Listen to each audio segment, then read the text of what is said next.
नमस्कार साथियों, Ashwini GS classes में आप सबका बहुत बहुत स्वागत है। साथियों, आज हम सब पॉलिटी में एक बहुत ही महत्वपूर्ण क्वेश्चन सेट को लेकर के आए हैं जो संशोधन से संबंधित है। महत्वपूर्ण संशोधन से कुछ क्वेश्चंस पूछे जाते हैं। हमारे बहुत सारे स्टूडेंट्स ने कहा कि सर इस पर एक वीडियो बनाइए और महत्वपूर्ण संशोधन से क्वेश्चन जो एग्ज़ाम में आ रहे हैं ताकि हम लोग क्वेश्चन सॉल्व कर सकें, जिससे कि क्वेश्चन बाहर न जाए हम लोगों के एग्ज़ाम से। साथियों, तो आप सबका ध्यान में रखते हुए ही मैं इस सेशन को लेकर के आया हूं और इस सेशन में हम बहुत ही महत्वपूर्ण क्वेश्चन की चर्चा करेंगे आप लोगों के साथ। आप सब लोग केयरफुली तरीके से पेज को निकाल लें और नंबरिंग कर लें, और नंबरिंग करने के बाद कौन कौन से क्वेश्चन नंबर आपको टिक लगाने, आप क्वेश्चन नंबर का नंबरिंग कर लेंगे 1 से 10 तक। और 1 से 10 तक नंबरिंग करने के बाद साथियों आप देखेंगे कि वहाँ पर कौन से ऑप्शन सही हैं, आंसर सही हैं, आप उसको टिक लगाइएगा। मैं क्वेश्चन बोलूँगा, ऑप्शन बोलूँगा, मेरे द्वारा आंसर बताने से पहले आप आंसर को बता देंगे। साथियों आइए हम सब इस सेशन को स्टार्ट करते हैं जो बहुत ही महत्वपूर्ण है। यह पॉलिटी मॉक टेस्ट का 12 मॉक टेस्ट चल रहा है हम लोगों का, और इसी तरह से हम लगातार नियमित आप लोगों के लिए मेहनत करके वीडियो को ला रहे हैं साथियों, जिससे कि आप लोगों का तैयारी अच्छे तरीके से हो सके। तो चलिए हम सब बात करते हैं पहले क्वेश्चन के बारे में। पहला क्वेश्चन देखिए स्क्रीन पे दिख रहा है। पहला क्वेश्चन क्या कहता है? पहला क्वेश्चन कहता है साथियों कि किस संशोधन द्वारा संविधान की 8वीं अनुसूची में कोंकणी, मणिपुरी और नेपाली को शामिल किया गया? किस संशोधन द्वारा संविधान के 8वीं अनुसूची में कोंकणी, मणिपुरी और नेपाली को शामिल किया गया? साथियों ये आपके पास प्रश्न है, तो ध्यान दीजिएगा, बहुत ही महत्वपूर्ण प्रश्न है यह। 4 ऑप्शन है आपके सामने। ए ऑप्शन कहता है कि 71st कॉन्स्टिट्यूशनल अमेंडमेंट 1992 के द्वारा 71वां संशोधन अधिनियम 1992 द्वारा। बी कहता है 72वां संशोधन द्वारा। सी कहता है 82वां संशोधन द्वारा। और डी कहता है साथियों 85वां संशोधन द्वारा। तो कौन सा इसका आंसर होगा? जल्दी से कमेंट बॉक्स में कमेंट करेंगे। आप सब लोग क्वेश्चन को समझ लिए होंगे कि किस संशोधन द्वारा संविधान की 8वीं अनुसूची में कोंकणी, मणिपुरी और नेपाली को शामिल किया गया। जानते हैं आप सब, ये सब राजभाषाएं हैं। हमारे यहाँ कुल 22 राजभाषाओं को संविधान में शामिल किया गया है, पहले 14 थे। तो हमारे यहाँ जो है सो इन्हीं सब की चर्चा की गई साथियों 8वीं अनुसूची में। तो ये संविधान की 8वीं अनुसूची में संशोधन द्वारा आप देख रहे हैं कि किस संशोधन द्वारा संविधान की 8वीं अनुसूची में कोंकणी, मणिपुरी और नेपाली को शामिल किया गया, ये आपको क्वेश्चन है और आंसर बताना है इसका। 4 ऑप्शन आपके सामने है। जल्दी से जल्दी कमेंट करेंगे आप सब लोग कमेंट बॉक्स में कि इसका आंसर क्या होगा। चलिए मैं अब इसका आंसर बताता हूँ साथियों। इसका आंसर क्या हो जाएगा? इसका आंसर हो जाएगा साथियों ए, 71वां संशोधन अधिनियम 1992 द्वारा कोंकणी, मणिपुरी और नेपाली को 8वीं अनुसूची में जोड़ा गया था साथियों। आइए हम सब बात करते हैं दूसरे क्वेश्चन के बारे में। दूसरा क्वेश्चन क्या कहता है? दूसरा क्वेश्चन भी बहुत महत्वपूर्ण है साथियों। दूसरा क्वेश्चन भी बहुत ही महत्वपूर्ण है। दूसरा क्वेश्चन क्या कहता है? देखिए दूसरा क्वेश्चन कह रहा है साथियों, यहाँ पे आप जैसा कि देख सकते हैं कि भारत और बांग्लादेश के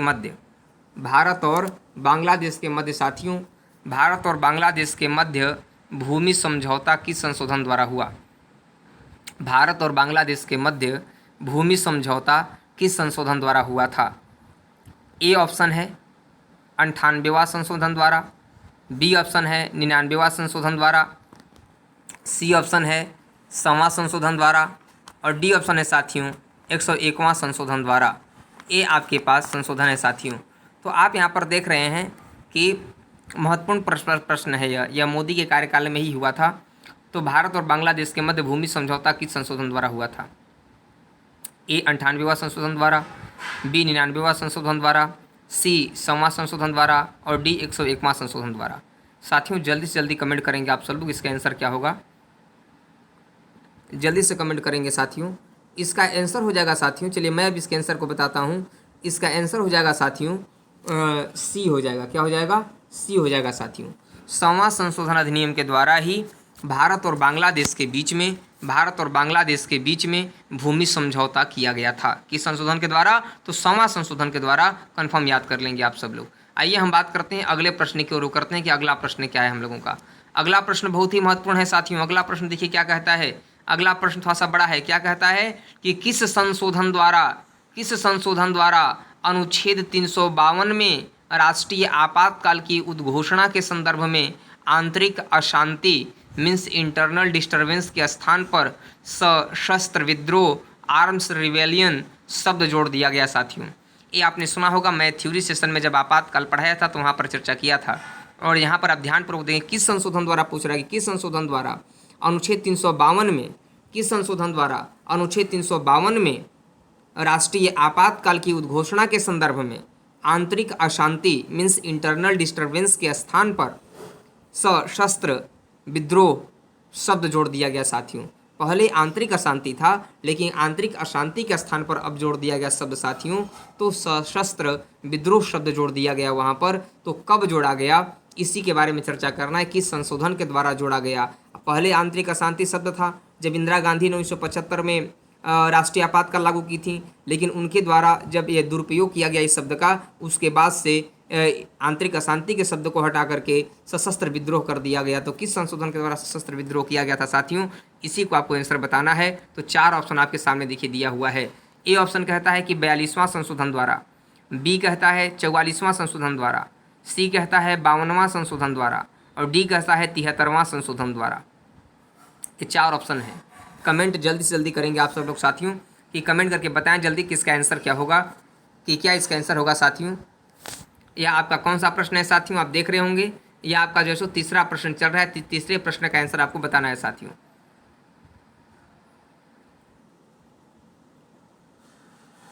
चलिए मैं अब इसका आंसर बताता हूं साथियों, बहुत लोग आंसर दे चुके होंगे। इसका आंसर हो जाएगा साथियों बी। तो 44वां संशोधन अधिनियम 1978 के द्वारा ही आंतरिक अशांति के स्थान पर, आंतरिक अशांति के स्थान पर सशस्त्र विद्रोह शब्द जोड़ दिया गया साथियों। संविधान में क्या जोड़ दिया गया, सशस्त्र विद्रोह शब्द जोड़ दिया गया था साथियों। किस संशोधन के द्वारा, तो 44वां संशोधन अधिनियम 1978 के द्वारा। ठीक, आइए हम सब बात करते हैं अगले प्रश्न के बारे में, चर्चा करते हैं अगला प्रश्न क्या कहता है। अगला प्रश्न भी महत्वपूर्ण है साथियों, पहले क्वेश्चन को समझें। चौथा प्रश्न है कि किस संशोधन द्वारा राष्ट्रीय आपातकाल की उद्घोषणा के लिए, किस संशोधन द्वारा राष्ट्रीय आपातकाल की उद्घोषणा के लिए मंत्रिमंडल की लिखित सलाह राष्ट्रपति को मानने के लिए अनिवार्य कर दिया गया।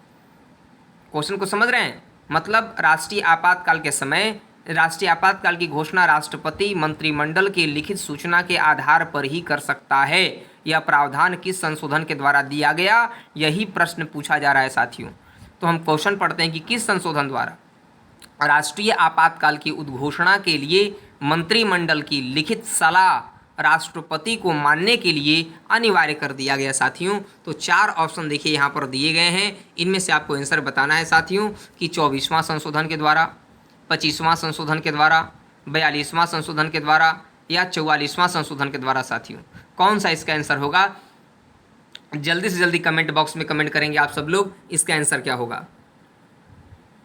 क्वेश्चन समझ गए हैं सारे लोग, बहुत लोगों का सही आंसर आ चुका है, और लोग भी सही आंसर को दें। बहुत लोग सही आंसर भेज चुके हैं भाई, आप लोग भी सही आंसर भेजें कि इसका आंसर क्या होगा।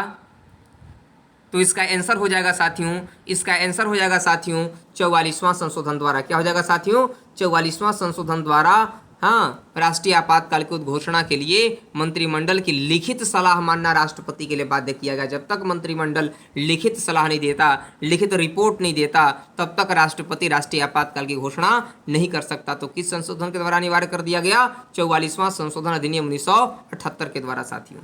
कन्फर्म याद कर लेंगे। आइए हम बात करते हैं साथियों 5वें प्रश्न के बारे में। किस संशोधन द्वारा मूल कर्तव्य को संविधान में जोड़ा गया, किस संशोधन द्वारा मूल कर्तव्य को संविधान में जोड़ा गया। आप जैसा कि जानते हैं आप सब कि मूल कर्तव्य को संविधान में पहले नहीं जोड़ा गया था। मूल कर्तव्य जो है यह हमारे यहाँ बाद में जोड़ा गया, स्वर्ण सिंह समिति के सिफारिश पर जोड़ा गया था। यह मौलिक कर्तव्य हमारे यहाँ 1976 में जोड़ा गया था। तो किस संशोधन के द्वारा जोड़ा गया मूल कर्तव्य को संविधान में, मैं हिंट भी दे चुका हूँ, अब आप लोग आंसर को बताएं। ए ऑप्शन कहता है 42वां संशोधन द्वारा, बी कहता है 44वां संशोधन द्वारा, सी कहता है 86वां संशोधन द्वारा, और डी कहता है साथियों 91वां संशोधन द्वारा, 91st अमेंडमेंट द्वारा।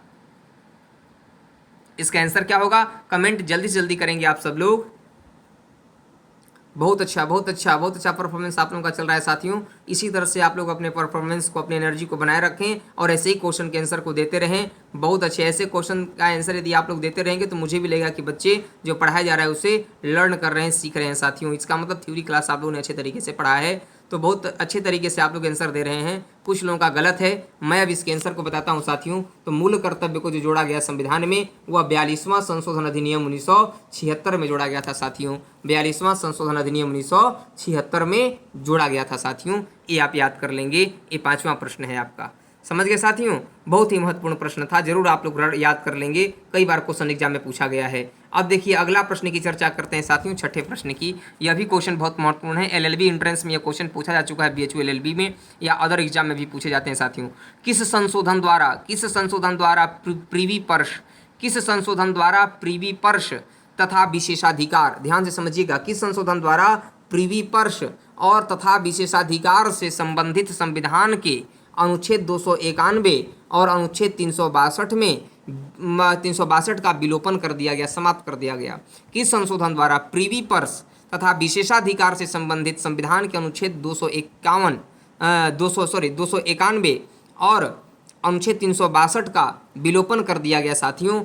ये आपका क्वेश्चन है। तो संशोधन आपको बताना है कि किस संशोधन के द्वारा प्रीवी पर्स और विशेषाधिकार का से संबंधित जो आर्टिकल थे 291 और 362 उनका विलोपन कर दिया गया साथियों। ये देखिए 4 ऑप्शन आपके सामने स्क्रीन पे दिखाई पड़ रहे हैं। ए कहता है 7वां संशोधन द्वारा, बी कहता है 16वां संशोधन द्वारा, सी कहता है 21वां संशोधन द्वारा और डी कहता है साथियों 26वां संशोधन द्वारा। तो जल्दी से जल्दी कमेंट करेंगे साथियों, इसका आंसर क्या होगा। चलिए कमेंट करें, बहुत अच्छा, बहुत सही। चलिए मैं अब इसके आंसर को बताता हूँ साथियों। तो इसके लिए जो संशोधन था, प्रीवी पर्श का मतलब होता है कि जो उपाधियां पहले दिए जाते थे, जो विशेषाधिकार मिला हुआ था, है ना, जो हमारे यहाँ अंग्रेजी शासन में लोग जो उपाधि लिया करते थे, विशेषाधिकार मिला हुआ था, तो हमारे यहाँ आज़ादी के बाद जो है इस प्रावधान को समाप्त कर दिया गया। तो किस संशोधन के द्वारा समाप्त किया गया इन आर्टिकल के प्रावधानों को भी साथियों। तो इसका आंसर हो जाएगा 26वां संशोधन अधिनियम द्वारा। किसके द्वारा साथियों, 26वां संशोधन द्वारा जो है सो इसे समाप्त कर दिया गया। प्रीवी पर्श तथा विशेषाधिकार से संबंधित जो अनुच्छेद थे 291 और 362 इसे समाप्त कर दिया गया साथियों। आइए हम सब बात करते हैं अगले क्वेश्चन की ओर रुख करते हैं। 7वां प्रश्न क्या कहता है, 7वां प्रश्न को ध्यान से समझिएगा और आंसर दीजिएगा। 7वां प्रश्न क्या कहता है कि किस संशोधन द्वारा शिक्षा, नापतौल, वन तथा वन्य जीवों का संरक्षण और न्याय प्रशासन को समवर्ती सूची में जोड़ दिया गया। पहले राज्य सूची में था साथियों। राज्य सूची में आप लोग देखेंगे कि राज्य सूची में पहले विषयों की संख्या जो थी वो 66 था, लेकिन अब 61 हो चुका है, क्योंकि राज्य सूची के विषयों को निकालकर समवर्ती सूची में शामिल कर दिया गया। तो ये शिक्षा का विषय को, नापतोल के विषय को, वन के विषय को, वन्य जीवों के संरक्षण के विषय को, है ना, इन सब विषयों को राज्य सूची से निकालकर समवर्ती सूची में शामिल कर दिया गया था, जोड़ दिया गया था। तो क्वेश्चन यही है कि किस संशोधन के द्वारा ऐसा कार्य किया गया। तो 4 ऑप्शन आपके सामने हैं, इन्हीं चारों में से आपको आंसर देना है साथियों। ए कहता है 42वां संशोधन द्वारा, बी कहता है 86वां संशोधन द्वारा, सी कहता है प्रथम संशोधन द्वारा और डी कहता है 96वां संशोधन द्वारा साथियों। यही आपका 4 ऑप्शन है। जल्दी से जल्दी कमेंट करेंगे। बहुत सही, कुछ लोगों का परफॉर्मेंस बहुत अच्छा चल रहा है, बहुत अच्छे से लोग परफॉर्मेंस कर रहे हैं, बहुत अच्छा आंसर है आप सबका। इसी तरह से आप लोग आंसर देते रहें साथियों, लेकिन कुछ लोगों का गलत है आंसर। चलिए मैं अब बात करता हूं यहाँ पर इसे किस संशोधन के द्वारा जोड़ा गया साथियों समवर्ती सूची में। तो इसके लिए भी आंसर हो जाएगा साथियों ए, 42वां संशोधन के द्वारा ही, 42वां संशोधन के द्वारा ही साथियों ऐसा कार्य किया गया था। 42वां संशोधन अधिनियम 1976 के द्वारा ही राज्य सूची के 5 विषयों को निकाल करके समवर्ती सूची में जोड़ दिया गया था साथियों। ये याद रहेगा ना, किस संशोधन के द्वारा यह कार्य किया गया। तो शिक्षा, नापतोल, वन जीवों का संरक्षण और न्याय प्रशासन को समवर्ती सूची में किस संशोधन द्वारा जोड़ा गया। तो 42वां संशोधन अधिनियम 1976 के द्वारा जोड़ा गया साथियों। एकदम कंठस्थ याद रहने से, जिनको याद नहीं होगा वो नोट कर लेंगे तुरंत। आइए हम बात करते हैं अगले क्वेश्चन के बारे में साथियों। अगला क्वेश्चन 8वां प्रश्न क्या कहता है। कहता है 8वां प्रश्न कि कौन सा संशोधन नगर पालिकाओं से संबंधित है। नगर पालिका जानते हैं, कौन सा संशोधन नगर पालिकाओं से संबंधित है। 52वां संशोधन द्वारा, 73वां संशोधन द्वारा, 74वां संशोधन द्वारा, 86वां संशोधन द्वारा। कौन सा संशोधन नगर पालिकाओं से संबंधित है। तो क्या 52वां संशोधन संबंधित है। कौन सा संशोधन संबंधित है साथियों, जल्दी से कमेंट कीजिएगा आप सब लोग।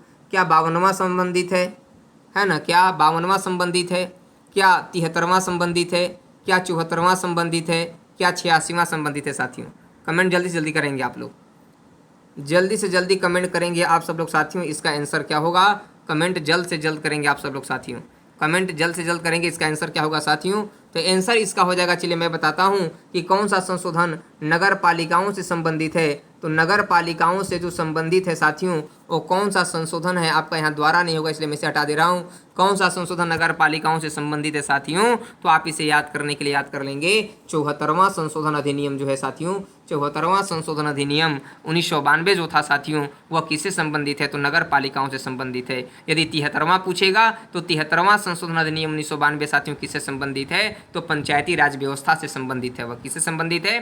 पंचायती राज व्यवस्था से संबंधित है आपका 73वां संवैधानिक संशोधन। लेकिन नगर पालिकाओं से संबंधित यहाँ पर पूछा गया है कि नगर पालिकाओं से संबंधित कौन है? तो 74वां संशोधन आपका सही हो जाएगा साथियों, राइट आंसर हो जाएगा। आइए हम बात करते हैं नवे प्रश्न की ओर चलते हैं साथियों। नवा प्रश्न क्या कहता है? नवा प्रश्न देखिए क्या कहता है साथियों। पहले क्वेश्चन को पढ़ें कि किस संशोधन द्वारा संविधान में 11वां मौलिक कर्तव्य और अनुच्छेद 21 क जोड़ा गया था? प्रश्न को पढ़ लीजिए, समझ लीजिए। किस संशोधन द्वारा संविधान में 11वां मौलिक कर्तव्य 11th फंडामेंटल ड्यूटीज ऐड किया गया और अनुच्छेद 21 क जोड़ा गया था साथियों? किस संशोधन के द्वारा यह कार्य किया गया, यही आपको आंसर में बताना है। और 4 ऑप्शन आपके सामने दिए गए हैं। 86वां संशोधन के द्वारा, 97वां संशोधन के द्वारा, 98वां संशोधन के द्वारा या 99वां संशोधन के द्वारा साथियों? कमेंट बॉक्स में जल्दी से कमेंट करेंगे आप सब लोग, इसका आंसर क्या होगा। बहुत महत्वपूर्ण कम प्रश्न है, फेमस प्रश्न है। टेट, सीटेट इत्यादि में कई बार क्वेश्चन यह पूछा जा चुका है कि किस संशोधन द्वारा संविधान में 11वां मौलिक कर्तव्य और अनुच्छेद 21 क जोड़ा गया था साथियों? अनुच्छेद 21 का जानते हैं शिक्षा से संबंधित है, और 11वां मौलिक कर्तव्य, पहले 10 ही मौलिक कर्तव्य थे संविधान में जब 1976 में जोड़ा गया था। अब 11 मौलिक कर्तव्य हैं, तो 11वें मौलिक कर्तव्य को और अनुच्छेद 21 को एक ही साथ जोड़ा गया था किस संशोधन के द्वारा, वही आपको बताना है साथियों। तो इसका आंसर हो जाएगा साथियों, ए हो जाएगा कि 86वां संशोधन अधिनियम 2002 के द्वारा, 86वां संशोधन अधिनियम 2002 के द्वारा साथियों इन दोनों चीज़ों को जोड़ा गया था, जिसमें 11वें मौलिक कर्तव्य में कहा गया है कि प्रत्येक माता पिता अपने यहाँ ऐसा कानून, प्रत्येक माता पिता अपने 6 से 14 वर्ष तक के बच्चों को शिक्षा प्राप्त करने के अवसर उपलब्ध कराएंगे। अवसर उपलब्ध कराने की बात कही गई है साथियों। और 21 में शिक्षा का अधिकार है, मतलब अनुच्छेद 45 में भी राज्य का नीति निर्देशक तत्व जब आप पढ़ेंगे वहाँ पर भी अनुच्छेद 45 में निःशुल्क शिक्षा की बात की गई है, लेकिन वहाँ पर राज्य पालन करने के लिए बाध्य नहीं था, इसीलिए इसको अनुच्छेद 21 में जोड़ दिया गया शिक्षा के अधिकार को, मतलब राज्य को भी यहाँ पर आदेश दिया गया है। अनुच्छेद 21 में राज्य को आदेश दिया गया है निःशुल्क शिक्षा देने के लिए, और अनुच्छेद 45 में निर्देश दिया गया है। तो निर्देश को पालन करने के लिए राज्य बाध्य नहीं है, लेकिन आदेश को पालन करने के लिए राज्य बाध्य हैं साथियों। इसीलिए इसका आंसर क्या हो जाएगा? ए हो जाएगा 86वां संशोधन द्वारा 2002 में साथियों। आइए हम बात करते हैं आज के अंतिम प्रश्न की ओर करते हैं। अंतिम प्रश्न क्या है साथियों, देखें पहले प्रश्न को समझिएगा। किस संशोधन द्वारा संविधान में एक नया अनुच्छेद 268 क, किस संशोधन द्वारा संविधान में एक नया अनुच्छेद 268 शामिल कर 7वीं अनुसूची में संघ सूची के अंतर्गत सेवा कर को संवैधानिक स्तर प्रदान किया गया? यहाँ पर फोकस किया गया है सेवा कर को साथियों, सेवा कर को, और इस आर्टिकल को याद रखिएगा, सेवा कर को और इस आर्टिकल को साथियों, कि किस संशोधन द्वारा संविधान में एक नया अनुच्छेद आर्टिकल 268 को शामिल कर 7वीं अनुसूची में संघ सूची के अंतर्गत सेवा कर को संवैधानिक स्तर प्रदान किया गया। सर्विस टैक्स को कब जोड़ा गया, किस संशोधन द्वारा जोड़ा गया साथियों? एक नया अनुच्छेद, वही आपसे पूछा जा रहा है। 4 ऑप्शन दिए गए हैं, देखिए 87th कॉन्स्टिट्यूशन द्वारा, 87th अमेंडमेंट द्वारा, 88th अमेंडमेंट द्वारा, 89th अमेंडमेंट द्वारा, 90 अमेंडमेंट द्वारा, 87वां संशोधन द्वारा, 88वां संशोधन द्वारा, 89वां संशोधन द्वारा और 90वां संशोधन द्वारा साथियों। कौन सा आंसर होगा, जल्दी से कमेंट करेंगे आप सब लोग साथियों, इसका आंसर क्या होगा। बहुत महत्वपूर्ण प्रश्न है साथियों, इसका आंसर हो जाएगा, चलिए मैं अब इसके आंसर को बताता हूं साथियों। बहुत लोगों का, कुछ लोगों का आंसर सही है, बहुत लोगों का गलत आंसर है। इससे ज़्यादा लोग इसका आंसर गलत ही दिए हैं साथियों। इसका सही आंसर जो होगा, इसका सही आंसर होगा साथियों 88वां संशोधन के द्वारा। याद रखिएगा, 88वां संवैधानिक संशोधन अधिनियम के द्वारा ही 7वीं अनुसूची में संघ सूची के अंतर्गत अनुच्छेद 268 को जोड़ा गया और इसमें सेवा कर को संवैधानिक स्तर प्रदान किया गया था। सेवा कर को संवैधानिक स्तर कब प्रदान किया गया? अनुच्छेद 268 क के तहत साथियों, तो 88वां संवैधानिक संशोधन के द्वारा ऐसा कार्य किया गया था साथियों। तो ये वीडियो आपको कैसा लगा साथियों, कमेंट बॉक्स में कमेंट जरूर कीजिएगा। और इसी तरह से आप लोग लाइक सब्सक्राइब शेयर करते रहें और 1000 सब्सक्राइबर जल्दी से पूरा कराएं आप सब लोग, जिससे कि हम लाइव क्लास जल्दी से जल्दी ले सके साथियों। तो आज के लिए बस इतना ही। नमस्कार, जय हिंद।